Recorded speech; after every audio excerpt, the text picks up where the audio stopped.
I started this video as soon as a yawn was forming, and I was like, oh well. So this is a reflection on lesson 300 and A Course in Miracles. Oh my God, before I forget the title.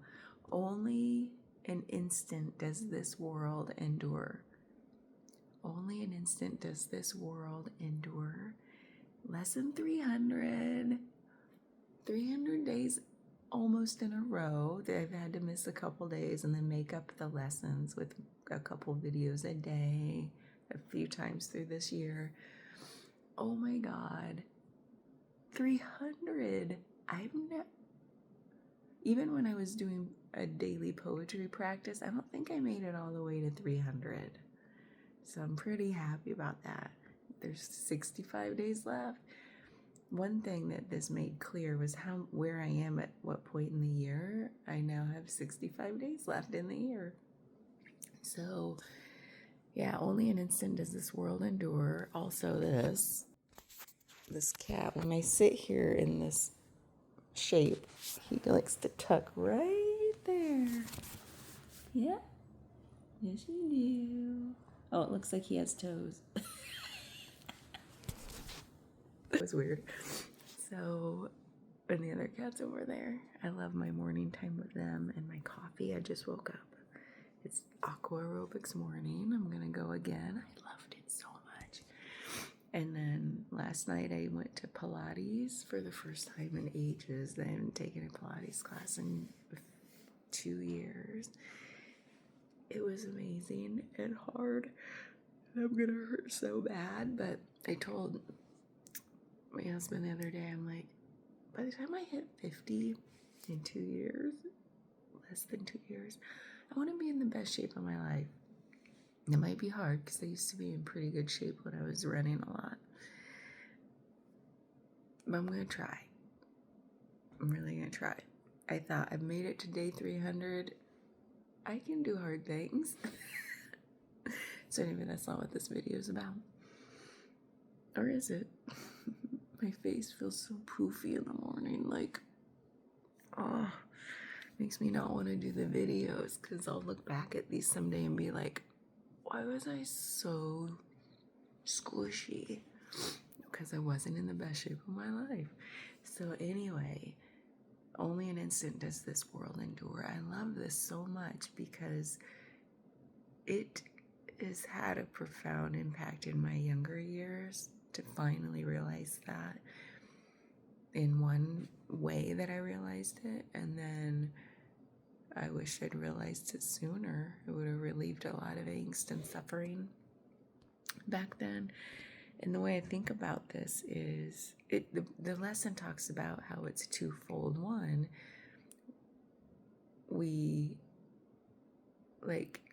realize that any joy that we get is quickly thwarted.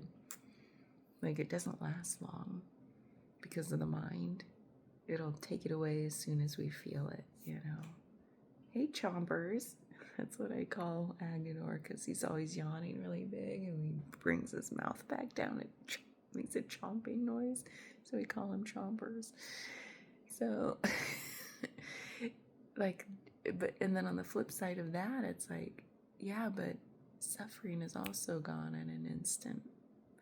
And it talks about how, I love this analogy. I like to tell people in case they haven't heard it, because it's beautiful, like this blue sky analogy, which is our eternal self, our true mind, and then the clouds that float through are those blips that kind of obscure the sun from shining. But just for a moment, they keep moving on through eventually, right? So I love the impermanence that this lesson talks about. Nothing stays as it is, but just for an instant. So yeah, joys can go away if we let our minds become the dark clouds, but then also suffering goes away because it starts as a sensation in the body, and then we attribute meaning to it because it was formed in a moment where it was a sensation that was ooh, I don't like that. So it was a protection. And then it stayed and ran amok. Amok. So, but all sensations, all thoughts are just passing through, and to realize the impermanence of that is to tap into something that is eternal. What is it that is there always, that feels very equanimous? It's not riding the waves, right? It's just observing the clouds passing through without getting on those roller coasters, getting on the cloud and like, what's this cloud doing? It's just observing it. And then in my younger years, I was very angsty, like all the way up into my 20s, where it was like riding those waves, riding the clouds, whatever analogy, and not realizing them for what they were, and that this too shall pass. And then after suffering through it enough times, it was like, okay, just go to bed. Just put yourself to sleep. Go to sleep. Wake up in the morning, you'll feel better. That was like one of my first realizations, was like the whole like, just shut this off. You've done it enough times where you've gone to bed, woken up and felt better in the morning. That's all it takes. Shut it off. It took a long time after that, though, to shut it off before, like, without having to suffer until I was exhausted and had to go to sleep to do it. So it was quite a long journey for me. And sometimes nowadays I just notice when I'm getting on the waves of those thoughts, and then I'm like, wait a minute, I don't have to ride this ride. And I get back off and I laugh, right? Like I just laugh at some of the dumb thoughts I have. Like the thoughts that are like, you should be worried about this.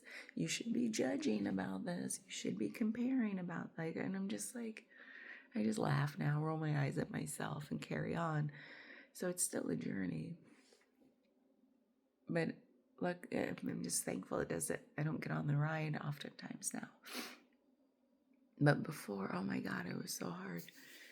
And I thought, what's wrong with me? Like, am I depressed? Am I anxious? I didn't feel like what people call is like, stressed, or like I have anxiety. It wasn't even a word we used back then. It was just like, I'm ruminating and it's making me feel physically contracted. That's probably the best way I could describe it. I didn't even mean to. I have to remember that. Ruminating, physically contracted. To the point where I couldn't release that contraction until I let my body sleep and then relax. And then I wake up in the morning like a new day. Yay. Now, there were times where I was like, I don't want to say this lightly, trigger warning, but it's been in my awareness, and I have a lot of deep compassion and empathy for this suicide ideation, where there were a few moments in my life, who knows, maybe more than a few real ones, where I was like, and this was in my younger years, don't worry about me now, okay? Far from it. I love life so much now, I want to soak up every minute. But there were moments where that was a part of my psyche. And I was like, should I just opt out of this life? Like, should I? Something deep in me, even then, I knew, like, I like the of life so much that even this isn't what I want. So I knew that, but the ideation was there. And over time, that even went fully away. So, but I can see how hard it might be for people to let that go. Because when you're in the grips of it, it feels realer than real. And so what this lesson talks about is how, like, I think it's about how it's a this too shall pass lesson. And it's like letting go of what isn't real, what isn't eternal within us. But sometimes that feels impossible. And that's what I have deep compassion and empathy for, is like when people look at other people and say, just suck it up, buttercup, or you can make yourself feel a different way or think a different way. And it's like, not always. Even though the other day I was on one of these lessons, I was like, I can choose to see things in a different way. I can change my mind. I can change my mood. Yeah, now I see how to do that. Then that wasn't even a possibility, right? So have you felt that in your life where like the reality of what you're going through is real to you and no one's going to talk you out of it? And so when I think about it when I work with my clients, like meeting people where they are, because if I had reached out for help, I would have needed somebody to meet me where I was, not tell me like, you don't have to think that way or feel that way. This is possible over here. And then end the conversation there. I'd be like, okay, that might work for you, but not for me because I'm way over here suffering. So I try to meet people where they are. And really, like there have been times I wasn't always had this capacity, but somehow it built up through my journey of just being able to sit with people where they are. And I'm so grateful for that because it's like, that's hard. I used to be like, want to be like, yeah, run away. No, I don't want you to feel bad. It makes me feel bad that you feel bad. We got to stop this whole feeling badness. Now I feel like I have endless capacity to just feel bad with somebody, like be there with them in it and help see how things might change by bringing awareness to it. Thank God for my somatic experiencing training. I think that was a big part of it. But even in the training, I realized, wait, I have this capacity. I'm seeing that even early in the training to like just be with. Thank God. And maybe it's because of those moments in my life where it felt like those clouds, it wasn't just a cloud. The sky was the cloud. The sky was gray. The sky was dark. And I thought that darkness was me. Now I recognize the blips of darkness for what they are. But I get it when all of your blips are like all the clouds are coming together for some really long storm. And it hurts. And feels like that's what you are. So yeah, this lesson made me feel a lot of feelings that way, that I'm so grateful for my own journey, that I was like, that I've been where I've been, and that I am where I am, that I'm going where I'm going, even though none of this is time-based and it's not linear for sure.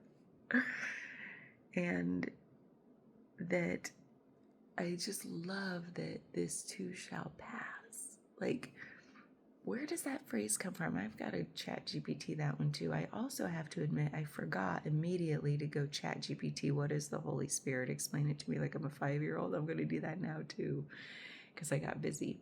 Okay, Holy Spirit, what is it? This too shall pass, the origins. I'm going to go chat GPT those two things. I also want to get better at using AI for like creative things. I love it how it can blast open my mind. And that's another thing that I feel like I'm working on with this.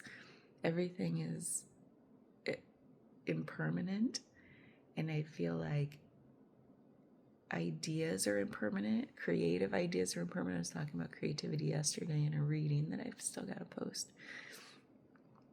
Like everything is so impermanent that it was like, well, what is it that's fundamental that I can keep tapping into to let the creativity more easily bubble up?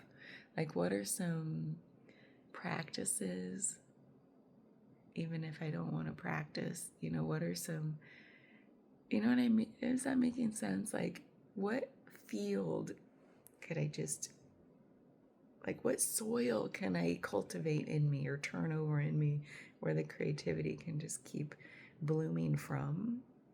Man, I love analogies. I think because in my past, I always heard great speakers like use great analogies, and I was always like, I want to be like that.